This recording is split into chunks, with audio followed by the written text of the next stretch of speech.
మాకు ఒక కంప్లైంట్ వచ్చింది. ఇట్లా ఈ ఉమెన్ పోలీస్ స్టేషన్ వికారాబాద్లో ఆయన పైన ఒక వ్యక్తి ఇప్పుడు తాండూరులో ఉంటారు.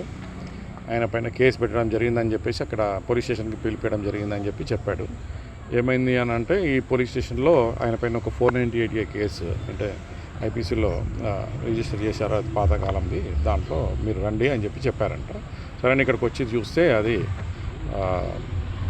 హరాస్మెంట్ కింద అతని పైన ఒక కేసు రిజిస్టర్ అయింది. అది వాళ్ళ వైఫ్ ని సతాయిస్తూ harassment, physical and mental harassment చేసినారని చెప్పేసి దాంట్లో ఒక కేసు రిజిస్టర్ చేశారని 498 కింద అని చెప్పేసి అతనికి చెప్పడం జరిగింది. దాని తర్వాత అతనితో పాటు అతనికి వాళ్ళ మదరు ప్లస్ సిస్టర్స్ పైన కూడా కేసు రిజిస్టర్ చేయడం జరిగింది. టోటల్ 6 మెంబర్స్ ఉన్నారు. దాంట్లో ఒక్కొక్కరికి 10,000 చొప్పున ఇస్తే ఆ 6గురికి కలిపి నోటీసెస్ ఇస్తాము అని చెప్పేసి చెప్పడం జరిగిందని చెప్పి అతను మాకు చెప్పాడు. 60,000 రూపీస్లోంచి ఇతను రిక్వెస్ట్ చేయగా 40,000 రూపీస్కి ఒప్పుకోవడం జరిగింది.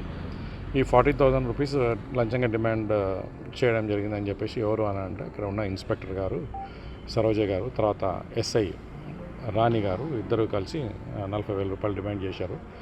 తన విధులేని పరిస్థితుల్లో ఒక 20,000 రూపాయలు ఆల్రెడీ ఇవ్వాల్సి వచ్చిందని చెప్పేసి ఇంకో మిగతా 20,000 తర్వాత ఇవ్వమని చెప్పానంటే అతని దగ్గర ఉన్న 20,000 రూపాయలు సర్దుబాటు చేసినాను. ఇంకా మిగతా 20,000 రూపాయలు నా దగ్గర సర్దుబాటు కాలేదని చెప్పడం జరిగింది. ఆ యొక్క కంప్లైంట్ని మేము రిజిస్టర్ చేసుకున్న తర్వాత వెరిఫై చేసుకున్న తర్వాత కొంచెం ఎవిడెన్సెస్ అవి కూడా మాకు లభ్యం అవ్వడం జరిగింది.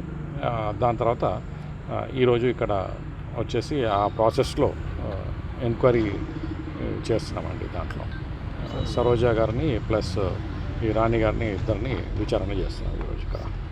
నా పేరు ఇర్షద్, నేను మున్సిపల్ కౌన్సిలర్ తాండూర్. ఫిబ్రవరి 20 తారీఖు నాడు నా భార్యకు నాకు ఒక చిన్న గొడవ జరిగింది. అట్టి గొడవలో మా బామర్దులు కొద్దిగా నేర్పేసి వికారాబాద్ జిల్లా ఉమెన్స్ పిఎస్కి వచ్చి చిన్న కాంప్లైంట్ ఇవ్వడం జరిగింది.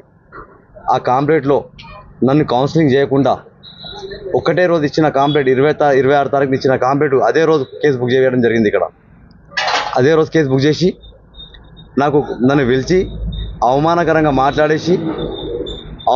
మాట్లాడేసి నానా తిట్లు తిట్టి నిన్ను కౌన్సిలర్ పదవి నుంచి ఊడగొడతా అని చెప్పేసి నన్ను బెదిరించి ఇలాంటి మాట్లాడడం జరిగింది మేడం. మాట్లాడిన తర్వాత నేను వెళ్ళిపోయిన తర్వాత మళ్ళీ మార్చి 16 తారీఖు నాడు నన్ను పిలిచి 41 CRC నోటీస్ ఇవ్వాలి నీకు, మీ అందరు 6 మంది పైన కేసు బుక్ చేశారు. మా అమ్మ నాన్న, మా ఇద్దరు చెల్లెలు, నా పైన మా తమ్ముని పైన. మా అమ్మ నాన్న ముసలోళ్ళు ఉంటారు, వాళ్ళు వేరే ఇళ్ళలో ఉంటారు. నా పెళ్ళై 18 సంవత్సరాలు అయింది. నేను ఇంట్లోకి వెళ్ళి ఎలాగై 13-14 సంవత్సరాలు అయింది. వాళ్ళకు నాకు ఎటువంటి సంబంధాన్ని అలాగుంటా అయినా వాళ్ళ మీద దౌర్జన్యంగా కేసు బుక్ చేసి వాళ్ళకు కూడా ఇబ్బంది పెట్టడం జరిగింది.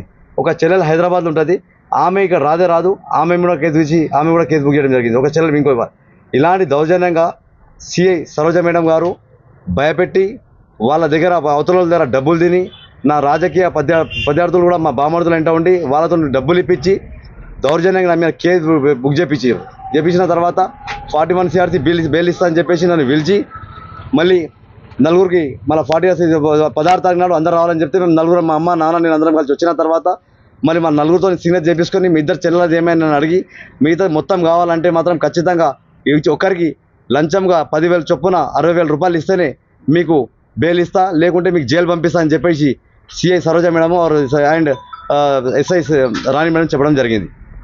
చెప్పిన తర్వాత నాతో అంత డబ్బులు కావాలని నేను బతిలాడడం జరిగింది. అయినా ఆమె ఒప్పుకోకుండా నన్ను బలవంతంగా నన్ను టార్చర్ పెట్టి డబ్బులు కావాలని చెప్పి లాస్ట్ 40,000 రూపాయలకు సెటిల్మెంట్ చేసింది. 40,000 సెటిల్మెంట్ చేసి 20,000 రూపాయలు క్యాష్ తీసుకొని మళ్ళీ ఒక 20,000 మళ్ళీ తొందరగా 28 తారీఖు నాడు లోక్ అదాలత్ ఉంది, నీ కేసు క్లోజ్ చేస్తా, తొందరగా తీసుకోవాలని చెప్పి నన్ను లంచం డిమాండ్ చేయడం జరిగింది. అయితే జిల్లాలో ఒకటే ఉమెన్స్ పిఎస్ ఉంది. ఒకటి వికారాబాద్ టౌన్ కానీ, తానూరు టౌన్ కానీ, పర్గి కానీ, కొడంగల్ కానీ జిల్లాలో ఒకటే ఉమెన్స్ పిఎస్ ఉన్నాగా ఎంతోమంది జనాలు ఇక్కడ వస్తుంటారు. అమాయకులమైన కేసులు బుక్ చేసి దౌర్జన్యంగా డైలీ 1,00,000 నుంచి 2,00,000 రూపాయలు లంచాలు వసూలు చేసుకుంటూ ప్రతి నెల 50-60 లక్షల రూపాయలు లంచాలు వసూలు చేసుకుంటూ ప్రజల నుంచి ఈ సిఐ సరోజ మరియు రాణి ఇద్దరు కలిసి రక్తం పిండి తాగుతున్నారు. ఇలాంటి అధికారులపైన కఠిన శిక్షలు కావాలి. ఇంకో ఆఫీసర్ ఇలాంటి పని చేయవద్దు. నేనేమంటున్నా అంటే వీళ్ళు మాత్రం మీరు అవసరం ఉంటే ముఖ్యంగా వికారాబాద్ టౌన్లో కూడా తెలుసుకోవచ్చు. నాకు ఇప్పుడు నేను ఇక్కడ పిఎస్ కాడ బయట నిలబడితే దాదాపు ఒక 5-6 మంది ఫోన్ చేసి చాలా ఎవరో ఏమో నాకు తెలియదు, థ్యాంక్ యూ అన్న ఆ పని చెప్పేసి అని చెప్పేసి చెప్పడం జరిగింది.